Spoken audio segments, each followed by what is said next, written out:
Assalamualaikum warahmatullahi wabarakatuh. Selamat datang di channel Jejak Perkutut. Oke, gimana kabarnya teman-temanku? Semoga dalam keadaan yang sehat selalu, senantiasa dimurahkan rezekinya dan dilancarkan segala usahanya. Amin amin ya robbal alamin. Oke, teman-teman ya, di video kali ini kita akan membahas tentang bagaimana caranya untuk memilih perkutut ombyokan yang bagus dipelihara ya. Bagus untuk anggungan di rumah. Ini banyak ciri-cirinya ya yang harus kita ketahui ya. Mungkin teman-teman udah pada paham, udah pada tahu ya. Yang belum tahu ya, bagi para pemula mungkin bisa ikutin video ini biar teman-teman pemula semuanya bisa memilih anggungan perkutut ya, untuk pecinta perkutut, biar untuk melestarikan burung perkutut itu lebih maksimal lagi ya. Masalah anggungan, masalah karakter, dan masalah pokoknya semuanya kita bahas di sini. Oke ya.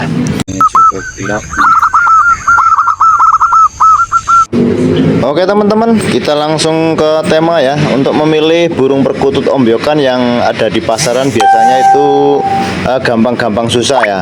Itu terlebih lagi para pemula ya yang baru terjun di dunia perkutut ya, akan kebingungan biasanya saat memilih burung perkutut ombyokan yang bagus dan yang cocok untuk dipelihara ya. Tentunya yang cepat jinak gitu ya. Tak perlu ini sungkan, tak perlu risau ya. Dengan video ini kita akan menjabarkan bagaimana caranya untuk memilih perkutut yang bagus dipelihara. Jika beruntung ya, untuk teman-teman semuanya, untuk pencinta perkutut biasanya itu kalau memilih perkutut itu agak ragu. Ragunya itu kenapa? Karena untuk memilih itu biasanya masih ragunya itu perempuan apa jantan gitu ya, biasanya begitu.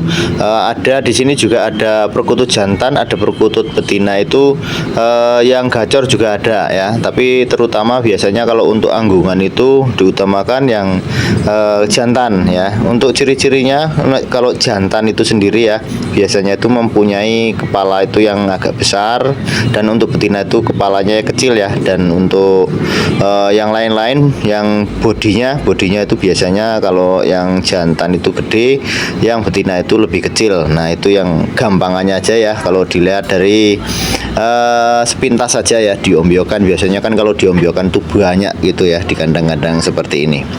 Oke, kita tidak membahas itu ya. Kita akan membahas untuk ciri-ciri ciri-ciri perkutut yang bagus dipelihara di ombyokan ya. Yang harus kita ketahui ya, untuk pemilihan perkutut itu ada banyak cara, yaitu kita bisa melihat dari fisiknya, dari tingkah lakunya, dan dari karakternya ya. Untuk pemilihan ini ada 8 cara ya untuk untuk memilih perkutut itu sendiri. Nah, kita lihat yang pertama itu dari paruhnya. Nah, dari paruhnya. Nah, teman-teman biasanya melihat itu dari apa? Biasanya kalau teman-teman dari paruh atau dari badan atau yang lainnya ya. Kita di sini berbicara tentang paruh dulu ya. Untuk paruh itu yang agak panjang. Kalau yang agak panjang itu biasanya itu rajin bunyi, cepat jinak juga itu. Suaranya juga bagus yang agak panjang itu. Apalagi kalau ditambah lagi ujungnya itu agak ngegabah itu. Yang dimaksud ngegabah itu ada benjolan, ada brenggolan di paruhnya. Itu menandakan burung tersebut itu bagus anggungannya. Dan selanjutnya yang kedua adalah lubang hidung ya. Untuk lubang hidung, pilihlah yang besar lubang hidungnya ya saat memilih perkutut diombyokan itu ya. Usahakan untuk pemilihan perkutut dengan hidung yang besar itu kita bisa memegang burungnya ya, dan kita lihat dari lubang hidungnya ya. Mengapa demikian? Karena dengan hidung yang besar itu pada perkutut ombyokan memiliki nafas yang panjang, dan perkutut tersebut itu lain dari yang lain. Biasanya dia itu mempunyai suara yang besar juga, karena lubang hidungnya itu besar dan nafasnya itu panjang. Dan selanjutnya yang ketiga adalah pemilihan ukuran tubuh. Saat memilih perkutut diombyokan itu pilihlah perkutut yang ukuran tubuhnya itu besar ya, dibandingkan yang lainnya. Pokoknya yang agak besar aja, yang besar. Karena kalau yang kecil itu biasanya bisa jadi itu betina ya. Makanya yang ketiga adalah pemilihan tubuh yang besar. Karena kalau yang besar itu biasanya itu jantan. Untuk selanjutnya yang keempat adalah mata ya. Yang keempat adalah mata. Kenapa mata? Mata ini sangat penting sekali ya. Kalau kita lihat dari kejauhan ya, biasanya kalau kita ngelihat perkutut itu dari kejauhan, kalau diombyokan itu biasanya itu kita memilih perkutut itu yang agak lebar matanya. Kalau lebar matanya itu biasanya itu sorotnya tajam. Jadinya burung tersebut itu biasanya itu vector biasanya.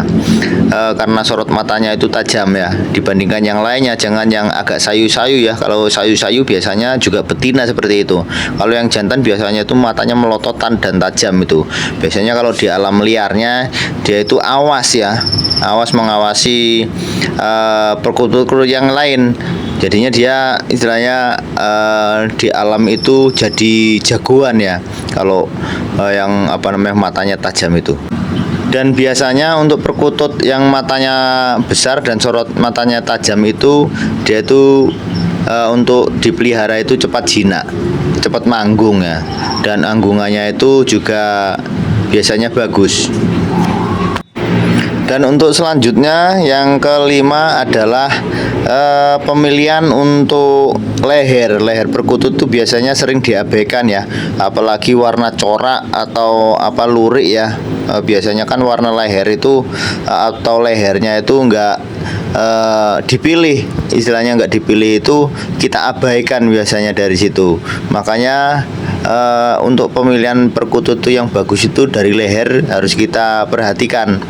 Untuk leher itu pilihlah leher itu yang besar ya, yang besar, yang agak pendek ya, itu bagus sekali. Untuk warnanya juga harus kita memilih yang warna terang dan mempunyai kayak bodinya itu melebar ya, melebar gitu ya, dan kelihatan tuh besar, kelihatan tuh gagah ya kalau kita lihat sekilas. Apalagi kalau kita pegang emang ya nggak kelihatan.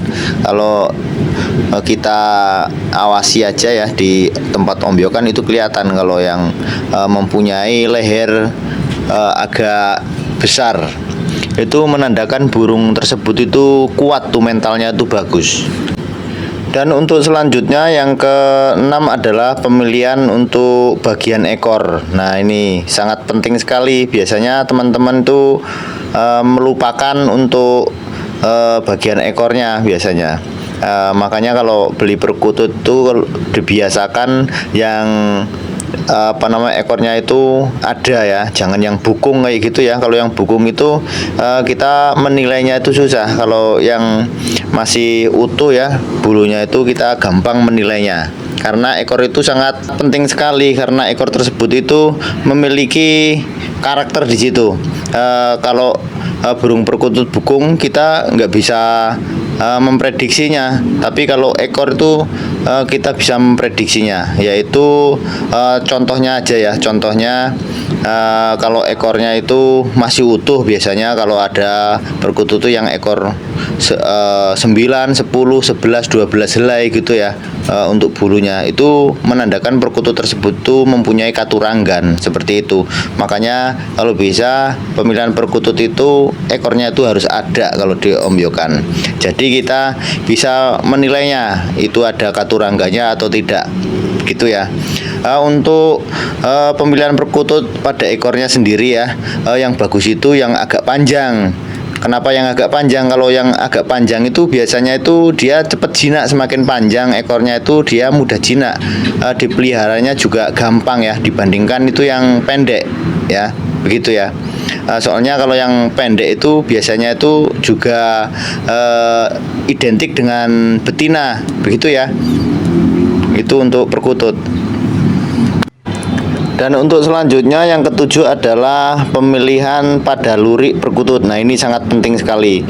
Untuk warna luriknya sendiri ya, biasakan untuk pemilihan perkutut itu yang luriknya itu yang terang ya, entah itu di dalam sayap atau di luar sayap atau di istilahnya punggungnya ya. Di dalam sayap juga kalau bisa yang terang. Kalau terang itu menandakan burung tersebut itu udah dewasa, udah cukup umur untuk anggungan itu cepat nanggung biasanya, daripada yang masih kusam. Nah, biasanya kalau yang masih kusam itu belum terang gitu ya, maksudnya itu biasanya masih agak muda begitu. Dan selanjutnya yang terakhir adalah pemilihan kepala, bentuk kepala. Nah, tadi saya udah singgung ya, untuk kepala sendiri ya kita memilih perkutut yang berkepala itu besar. Karena untuk kepala besar itu biasanya perkutut tersebut itu jantan ya. Dan untuk perkutut yang kepalanya besar itu biasanya menandakan bahwa perkutut tersebut itu memiliki kecerdasan yang luar biasa dibandingkan perkutut yang kepalanya itu kecil, karena memiliki suara yang besar juga. Biasanya begitu yang saya amati. Karena perkutut yang memiliki bodi besar, terus kepala besar dan leher besar itu bagus untuk dipelihara, apalagi bagi rekan-rekan yang suka dengan anggungan perkutut lokal seperti ini ya cara memilihnya. Oke ya, bisa dipahami, bisa dimengerti. Semoga ini bermanfaat ya. Nah, ini dikhususkan untuk perkutut lokal aja ya, untuk pemilihan lokal yang ada di ombyokan ya. Untuk perkutut Bangkok juga mungkin hampir sama ya, tapi kalau Bangkok saya nggak melihara Bangkok soalnya, makanya saya kurang paham untuk perkutut Bangkok. Tapi kalau perkutut alam ya, ciri-ciri yang saya biasanya pahami seperti ini ya. Oke, teman-teman, mungkin cukup di sini dulu.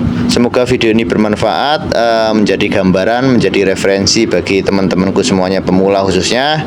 Oke, saya akhiri. Wassalamualaikum warahmatullahi wabarakatuh. Salam Kung Mania, salam jejak perkutut.